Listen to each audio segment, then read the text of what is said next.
Hello viewers, আসসালামু আলাইকুম। আমাদের আজকের রেসিপি টক ঝাল মিষ্টি আমসত্ত্ব। চলো রেসিপিটি শুরু করা যাক।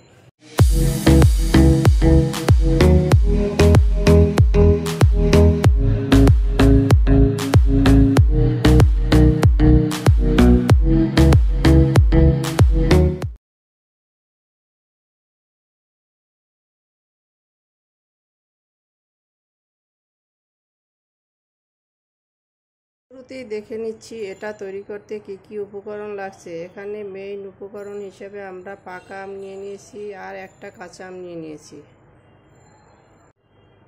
4টা শুকনো মরিচ নিয়ে নিয়েছি, এটাকে ভেঙে আমরা চিলি ফ্লেক্স তৈরি করে নিব। আর নিয়ে নিয়েছি বিট লবণ, এখান থেকে বিট লবণ আমরা স্বাদ মতো নিয়ে নিব। নিয়ে নিয়েছি একটা ব্লেন্ডারের জার, এতে আমরা প্রথমে কাঁচা আমটা দিয়ে দিচ্ছি।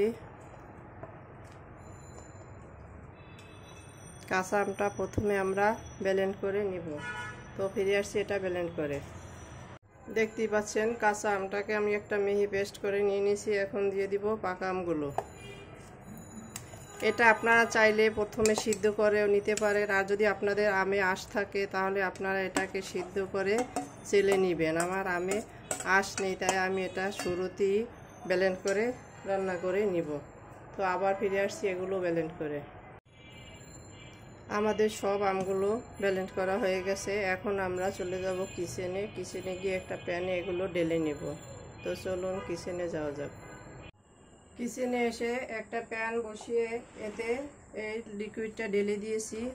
এখন এটাকে নেড়ে চেড়ে ঘন করে টানিয়ে নিব।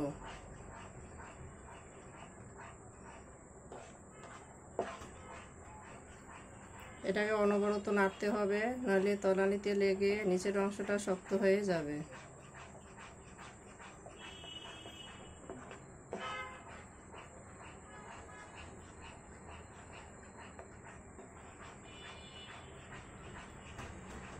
তো এখন এটাকে ফুটে আসা পর্যন্ত অপেক্ষা করছি।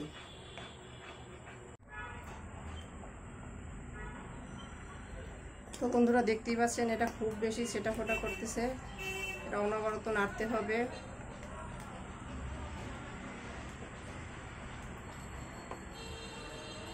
নাড়ার সময় এটা শরীরে পড়তে পারে, এই জন্য আমরা এটাকে ঢাকনা দিয়ে হালকা ফাঁক করে রেখে এভাবে নাড়বো, যাতে করে এটা শরীরে পড়তে না পারে।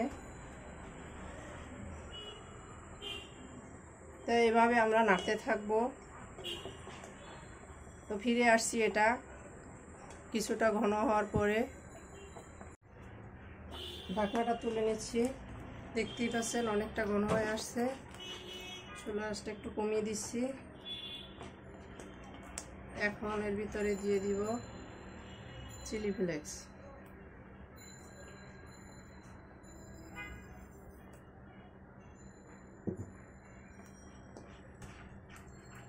এটার সাথে মিশিয়ে নিচ্ছি।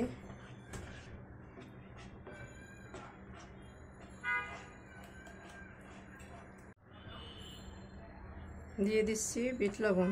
এখানে আমি হাফ টা স্পুন বিট লবণ দিয়ে দিলাম। আপনারা আপনাদের স্বাদ মতো দিয়ে দিবেন।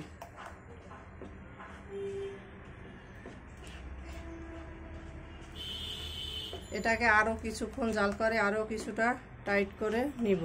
তো ফিরে আসছি আর একটু টাইট হওয়ার পরে।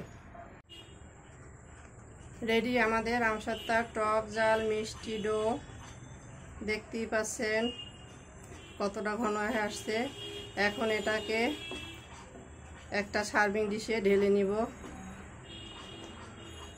তো আমরা এটা স্টিলের কোনো প্লেটে ঢালবো না, স্টিলের প্লেটে ঢাললে শুকোতে সময় বেশি লাগে। আমরা এটা একটা কুলার ভিতর ঢেলে নিব। তো চলুন ঢেলে নিচ্ছি।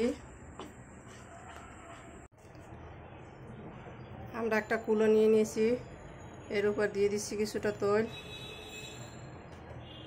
এটাকে একটা ব্রাশের সাহায্যে কুলোর সাথে ভালোভাবে লাগিয়ে দেব, যাতে করে আমাদের আমসত্ত্বটা খুব সহজে উঠে যায়।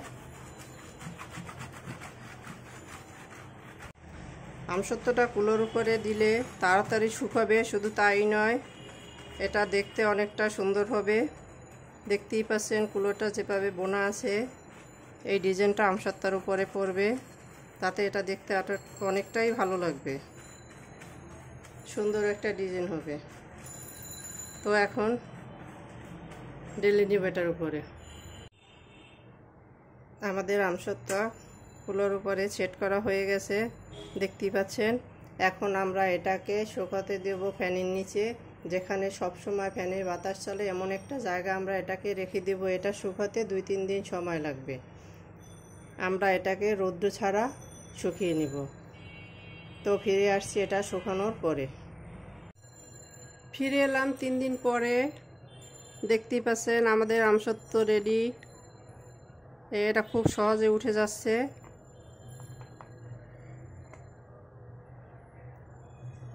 দেখতে পাচ্ছেন কত সুন্দর একটা ডিজাইন হয়েছে। এখন আমরা এটাকে একটা স্টিলের প্লেটের ভিতর নিয়ে নিচ্ছি।